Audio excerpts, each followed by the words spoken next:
What's up guys, my name's Brandon and I feel like we've had this conversation before, but now it's official. 3D Touch is dead. So let's rewind back to September 7th, 2018. I made a video titled iPhone may lose this important feature in 2019, and the feature I was talking about in that video was 3D Touch. Fast forward a few months later and we start to see more rumors of 3D Touch not being included in the 2019 iPhones, but most people still were not convinced. But then things changed when we got the first beta of iOS 13. We started noticing a shift. We noticed that older phones like the iPhone SE here got the 3D Touch functionality, the 3D Touch-like capabilities that the iPhone 6s and newer were able to have beforehand. And that feature, of course, is called Haptic Touch, which did originally debut on the iPhone XR last year. And if we take a look at the iPhone XR right here, of course, Haptic Touch is just the long press gesture that you can use to hold onto icons and menu items for additional functionality. You get a little haptic feedback and a little click noise once the gesture is recognized, just like you did with 3D Touch. The only difference, of course, is that you don't have to press harder on the screen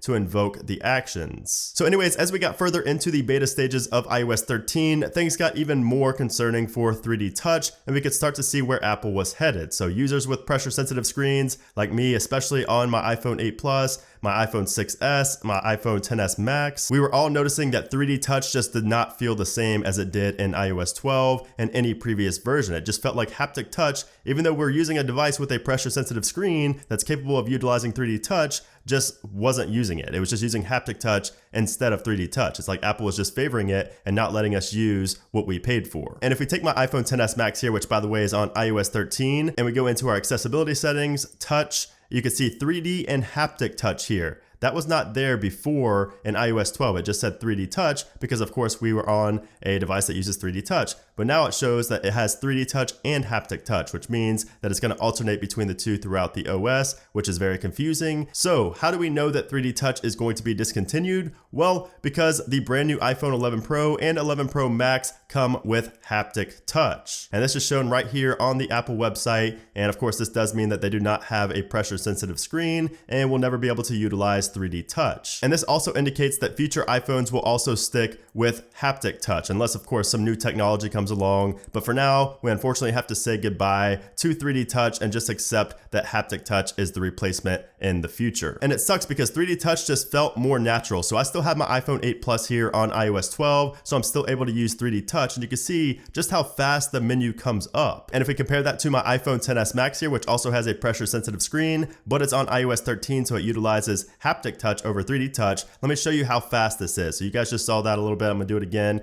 You can see there, that is 3D Touch, but Haptic Touch, you can see is definitely slower. You have to hold the icon a little bit longer and the menu just takes a little bit longer to pop up. And it's pretty annoying when you've been used to using 3D Touch for so long, especially myself. I always use these shortcuts on the home screen. So it's a noticeable difference when you go ahead and do that and you compare it to Haptic Touch. We can also compare 3D Touch and Haptic Touch when it comes to the keyboard and utilizing the trackpad feature. So before with 3D Touch on iOS 12, you were just able to press in hard on the keyboard and use the trackpad just like so. But now with Haptic Touch in iOS 13, you have to press on the keyboard and hold it for a little bit, and then you're able to actually use the trackpad. So you can see how much slower it is to actually just invoke the action than it was on 3D Touch devices on iOS 12. And for devices that only have Haptic Touch and they don't have a pressure sensitive screen like the iPhone XR here, like the iPhone 11, and all the future iPhones are gonna have, you're not actually able to press and hold on anywhere in the keyboard like you could with 3D Touch. You actually have to hold on the space bar and then you're able to go throughout and use the keyboard as a trackpad, which takes much longer to invoke and it's just not near as convenient as it was with 3D Touch. Now also with Haptic Touch, you're not able to use live wallpapers, so you can't see the moving wallpapers. Like if you tapped on this and press down, you can see there you can move the wallpaper. You can't do that on the iPhone XR or Haptic Touch devices. Now those of you with pressure sensitive screens will still be able to use 3D Touch in third-party applications and other areas like the keyboard, but pretty much everywhere else throughout iOS 13 and beyond, it's going to be all Haptic Touch. Now like I mentioned, you can still use 3D Touch in third-party applications. For example, I have Instagram here. You can see I could press, just 3D press there there on a username and I could go in, kind of peek and pop into the actual account. But here on the iPhone XR and using Haptic Touch, you can see I could press and hold, but I can't peek and pop. No matter how long I hold, you can see there you can't peek and pop and go into the profile because you don't have 3D Touch, you have Haptic Touch. And it's like that in multiple third-party applications. So hopefully those third-party apps never drop support for 3D Touch in favor of Haptic Touch.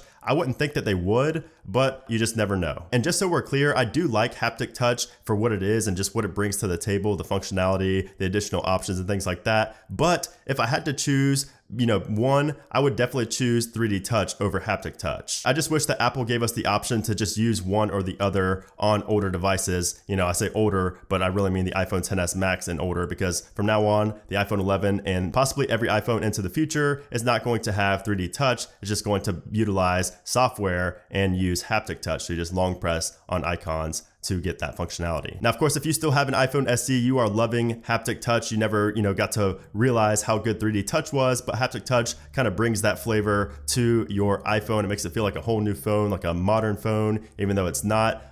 So yeah, it's great for older devices like the iPhone SE, but the reality is most people don't have an iPhone SE as their only phone anymore. Especially after this year, I can't imagine too many people are gonna have an iPhone SE. But yeah, the whole reason I made this video is just to tell you guys that it is confirmed. The new iPhones are not going to have pressure sensitive screens. They're not going to have 3D Touch. They're going to have Haptic Touch, as we kind of guessed all along, even though we didn't want to admit it. I didn't want to face the truth. I didn't want to say goodbye to 3D Touch, but it's looking like that is the case for the foreseeable future. And the other reason I made this video is to pass the question along to you guys. Do you prefer 3D Touch or do you prefer Haptic Touch? And also, are you happy with the direction Apple is going in by using Haptic Touch over 3D Touch? I guess that either not enough people were using 3D Touch or the technology to make the screens pressure sensitive just costs too much, which does suck if you were a fan of 3D Touch, but that's our new reality and we're gonna have to deal with it. I'm sure Haptic Touch will improve over time as well. It'll probably get better and it'll probably get faster. So that is the bright side of it, but 3D Touch is definitely going to be missed. So if you guys enjoyed this video, I would appreciate it if you gave it a thumbs up. Also, make sure you guys subscribe so you can see all my iPhone 11 coverage and other videos just like this.